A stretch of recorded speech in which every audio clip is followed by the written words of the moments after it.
Pero sa totoo lang, sa akin, hindi ako nangarap.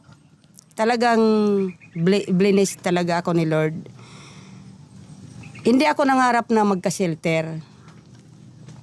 Pero ipinagdadasal ko habang ginagawa ko yung mahal ko, yung gusto ko. Ipinagdadasal ko na katulad yung mga pusa ko dati nagpaka-kids. Na masakit sa akin na nabubuhay sila. Nauubos ang buhay nila sa loob ng kids. Kaya sabi ko, Lord, baka pwede mo akong bigyan ng ng makukomportable na tirahan ng pusa. Kaya yun po, nag-post ako na mayroon ditong lote na pwedeng pagtayuan ng cat house. Opo. Ipinost ko yun. Tapos, answered prayer po. Wala pang 1 year. Talaga may nagpaano na po. Ito Grabe. po. 1.5 million po. Ganon po kagaling si Lord. Ganon po ka bait si Lord. Ganon po kabuti ang Panginoon sa totoo lang.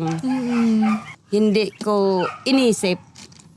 Hindi sumagi sa isip ko na may magbibigay, may magtitiwala sa akin ng ganong kalaking pera para ipatayo ng cat house. Grabe po, no? Hindi ako makapaniwala na ako taga-kinig dito. Pero ang laki po ng donasyon na yun. Oo.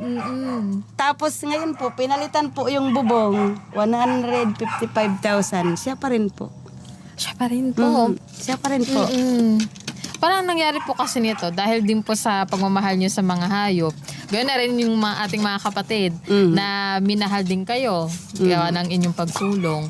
Sila din yung naging daan para ho, kumbaga, lumawak pa yung inyong pagmamahal sa kanila sa pamamagitan ng paglalapit ng mga taong gustong tumulong talaga.